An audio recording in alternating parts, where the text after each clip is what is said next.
This podcast is brought to you by the following sponsors. Your San Diego County Toyota dealers. We've got what it takes. Fix Auto. Corky's Pest Control. And Lolita's Family of Restaurants.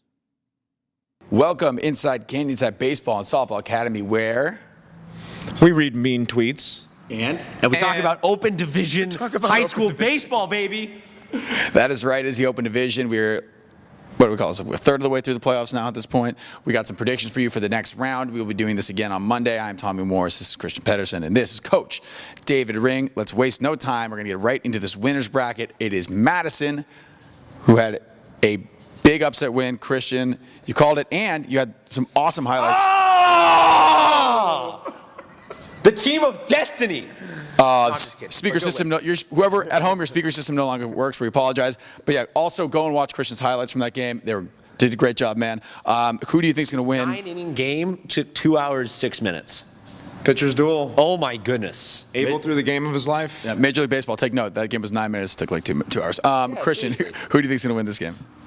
See, this is a tough one, man. This is really hard. I got to admit, man, I'm leaning towards Rancho Bernardo. I think that there just becomes questions of, can Madison get it done without Kevin Abel?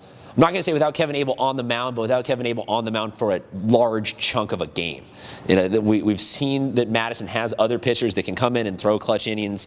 That being said, you know, it just becomes a mentality factor of, if their ace is not up there for 6+, really you felt the momentum from Madison's side revolving around Kevin Abel striking out, getting, you know, one guy got on, it didn't feel like an issue.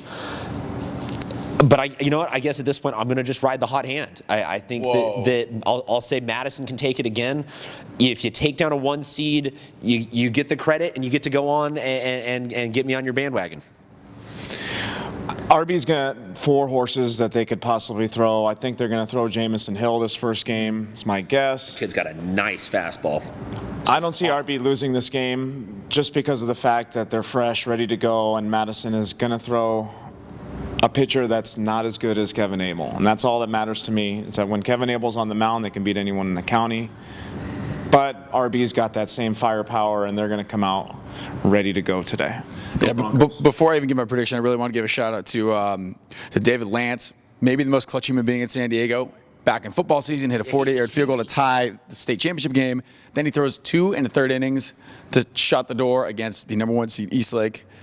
And he got memed real hard after the CIF finals against Saints.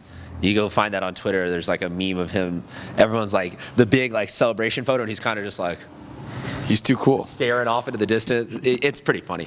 But absolute huge year. I know we don't cross over sports really per podcast, but I mean, when you got a guy who is nailing state championship field goals and shutting out Eastlake, I mean, that's an underrated amount of clutch.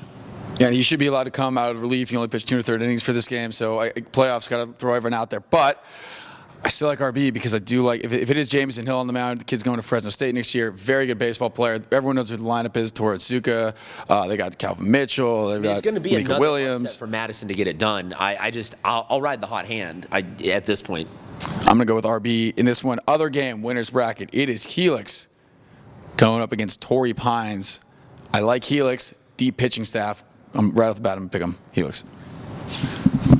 Ooh, let's go last. Torrey Pines. Outstanding year this year, just because of the fact that Helix has got another ace to throw. They used Connor Kanishi in the first game. I take Helix. I don't see Torrey Pines having that ace to just shut them out. However, I do feel like Torrey's going to come out. They've always got a big student section, lots of people cheering in the fans. It's usually like a home game for them. So, are we forgetting about the Lions tournament? Yes. They beat Helix en route to winning the Lions tournament. We've seen this game play out already. Torrey Pines, they're gonna eke this one out. They might need a ball to get hit over a street that is 2 or 3 miles past the left field fence to send a message. But I don't know why we would discredit Torrey if they've already won this game. I still got faith, Felix. I got you guys. Moving on to the one-loss bracket. It's a battle of last year's number 1 seed versus this year's number 1 seed. It is LCC taking on Eastlake. LCC, we saw them get bounced out of the playoffs very early last year. It was a big shocker to everybody. I don't see that happening twice. I do not see the number 1 seed losing 2 games in a row. Again, got to go with Eastlake. They played a great game against Madison. Shout out to Grant Holman, who pitched phenomenally. Unfortunately, had to come out of the game because he just threw too many pitches. But Eastlake in this one easy. Yeah, Grant Holman threw a Cliff Lee type performance. Going extra innings in a loss effort. That was amazing.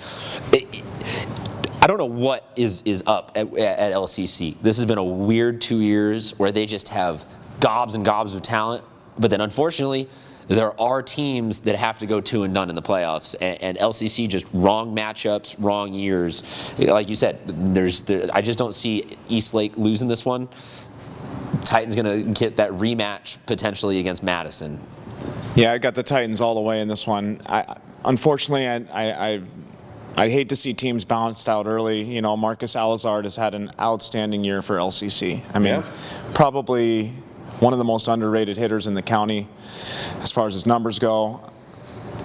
I think it's LCC's time to go out early again. Unfortunately. Just at the open division level, it feels weird saying someone will go 2 and out. Mm-hmm. Someone's got to do it, and there's going to be another team in this game that's going to be 2 and out as well. It is Cathedral going to play Christian. I'll keep it short and sweet. I'm going to take Cathedral. Guys, what do you think? Oh, man, I'm less on Cathedral now after a 6-1 loss. But we saw the issue with Christian. They don't have the pitching to contain an offense that is at open division levels, and I think Cathedral will win a shootout. Yeah, Cathedral's offense is way too strong for Christian's pitching. Despite the fact that I think Christian can put up some runs, they might hit a few bombs that game. They played Torrey. Hogeson did it in the first one. Hogeson hit a solo shot, so you're going to see a few home runs. I just think Christian's season's going to come to an end here. Again, I totally agree with you. The Cathedral lineup is going to be really hard for the Christian pitchers to have to deal with. That is it for Open Division. We are done for now. We will be back on Monday. If you have any comments, questions, concerns, or mean tweets, at DavidRing4, at Mr. CPED, at Real Tommy Morris, send them our way. Bring it on, If they're clever enough, we'll read them next week. We've all agreed to this. I agree. There's some smart kids on these teams. Someone come up with something clever and let us know how you feel. We will see you on Monday.